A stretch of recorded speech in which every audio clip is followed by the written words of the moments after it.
Hello everyone, welcome to our special episode on Budget 2025. There is a lot of buzz about big tax relief, but many are confused. How it is possible that there is no tax up to 12 lakh when the basic exemption limit is only rupees 4 lakh? There is also doubt whether this benefit will be more for the employees, whether this benefit extended only to the salary class or other people will also get benefit, whether senior citizen will get exemption deduction up to rupees 1 lakh on interest income. Don't worry, we will clarify all these aspects in a very simple language, layman's language. One of the biggest announcement in Budget 2025 is the tax relief, tax slab restructuring and the basic exemption limit under the new tax regime. Before going further, I want to make it clear that under the old tax regime, you get number of exemptions and deductions, whereas under the new tax regime, under section 115 BSE, there are lesser exemptions and deductions. We will discuss that in later part. Understanding the tax slabs and basic exemption limit. As you know, for the current financial year 24-25, under the new tax regime, there is no tax up to 3 lakh. It means 3 lakhs is basic exemption limit. Then from 3 lakh to 7 lakhs, it is 5%. 7 lakh to 10 lakh, it is 10%. 10 lakh to 12 lakh, it is 15%. And 12 lakh to 15 lakh, 20%. And above 15 lakh, it is 30%. Now, in Budget 2025, the slabs have been changed. Tax rates have been lowered down. Let us understand that. Now, the basic exemption limit has been increased from 3 lakh to 4 lakh for financial year 25-26, assessment year 26-27. Now, the slabs are very simple. 4 to 8 lakh, it is 5%. 8 to 12 lakh, it is 10%. 12 to 16 lakh, it is 15%. 16 to 20 lakh, it is 20%. And 20 to 24 lakh, it is 25%. And above 24, it is 30%. Now, what is the big difference between the old and the new tax regime? Under the old tax regime, there are 3 tax slabs. With the basic exemption limit, in the case of normal individual, it is rupees 2,50,000. For senior citizens between the age 60 to 80, it is 3 lakhs, and beyond 80 years, it is 5 lakh. But as I discussed earlier, under the new tax regime, there is only one basic exemption limit, and that is for financial year 24-25, it is 3 lakh. It will be 4 lakh for financial year 25-26. And the tax rates, you want to understand, under the old tax regime, there is no change in the Budget 2025. So, up to 2.5 lakh for normal citizen, there is no tax, zero tax. That is basic exemption limit. 5 to 10 lakh, it is 20%, and above 10 lakh, it is 30%. Now, there is a big question. How there is no tax up to rupees 12 lakh in the case of normal taxpayer, and up to 12 lakh 75,000 in the case of employee, when the basic exemption limit has been enhanced only to rupees 4 lakhs?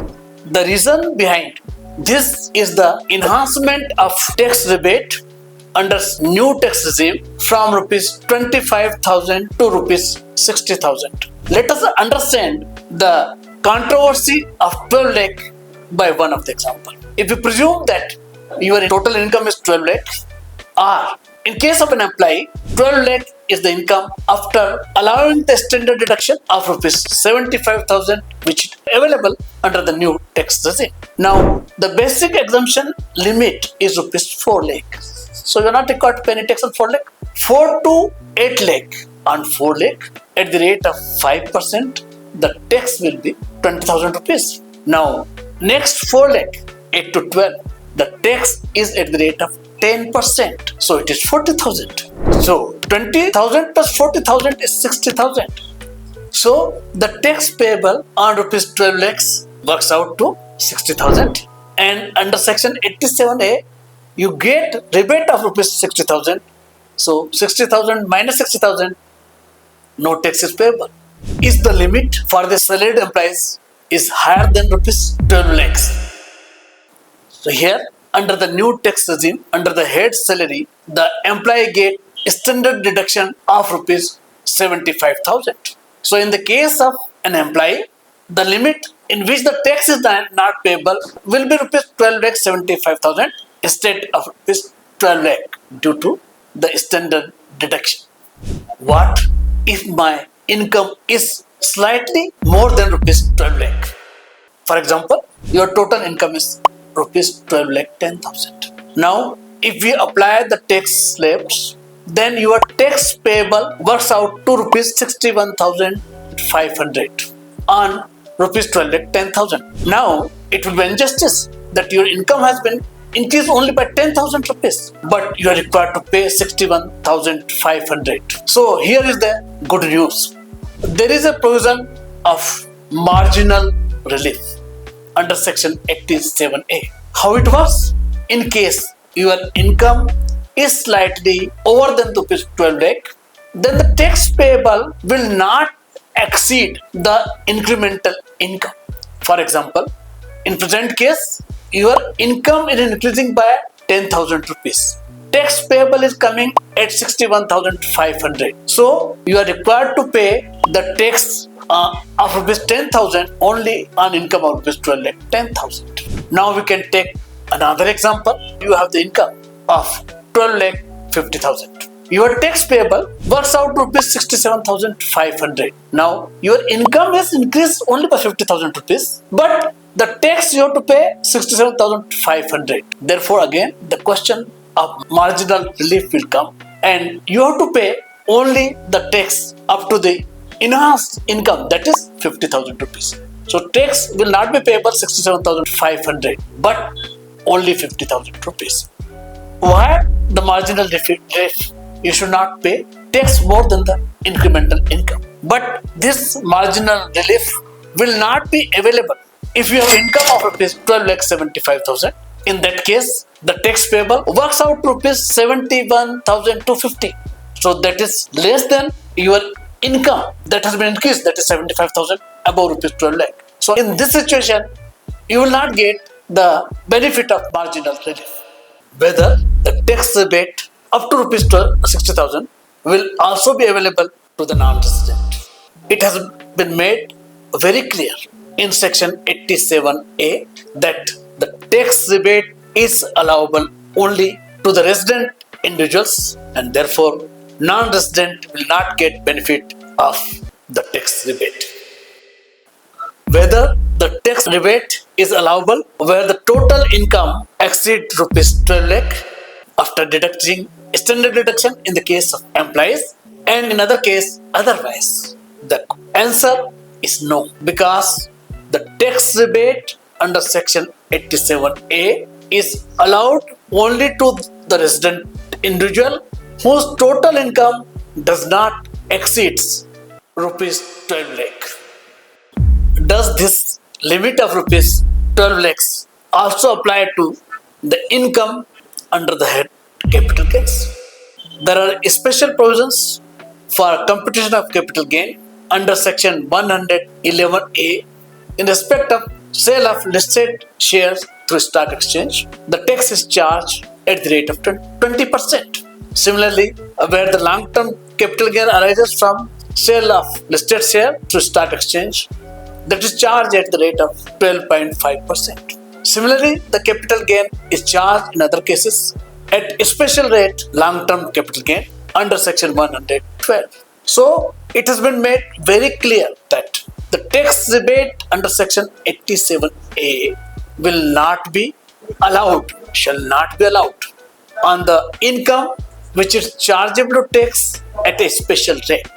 So if you are earning the income which is chargeable under section 111A, 112A or 112, then you are not going to get the tax rebate. So in that case, the 12 lakh limit will not apply to you even if you have the total income including the capital gain at rupees 12 lakh. Let us understand from an example. Your total income is 12 lakh rupees. Now out of the total income, your short-term capital gain from the sale of listed equity shares taxable, chargeable under section 111A. So the 6 lakh will be excluded from 12 lakh.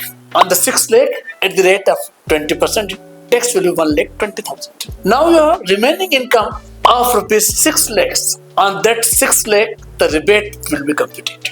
So there is no tax up to rupees 4 lakh. So from 6 lakh, 4 lakh is out, tax net. Now there is remaining 2 lakh rupees. Now 4 to 8 lakh under the new tax regime, for the tax is 5%. So on the 2 lakh, the tax will be 10,000 rupees at the rate of 5%. So you will get the tax rebate under section 87A only of rupees 10,000. There will be no set-off, no rebate against the tax payable on short-term capital gain of rupees 1,20,000. Similar will be the situation in the cases where you have the long-term capital gain from sale of listed equity shares or the long-term capital gain chargeable at a special rate under section 112. Can the capital gain be set off against the basic exemption limit? You can set off the capital gain if you are resident individual NHUF against the basic exemption limit, old versus new tax regime. Which one to choose? This is a $1 million question. You have to choose between two, the tax regime which is more beneficial to you. That means where the tax liability comes lower than the other tax regime. For deciding this, it is to understood that under the old tax regime, you get several exemptions under section 10, deductions under chapter 6A. But under the new tax regime, we will not get number of exemptions and deductions, such as exemption for HRA, exemption for leave travel allowance, and other special allowances covered under section 1014. You will not get the interest deduction while computing the income from house property in respect of the self-occupied property if you borrowed the fund for constructing that house. But you will get the interest deduction if the property is let out. You cannot set off the loss from the house property against any other head of the income. So you have to decide based on your exemptions and deductions which tax regime is more beneficial to you.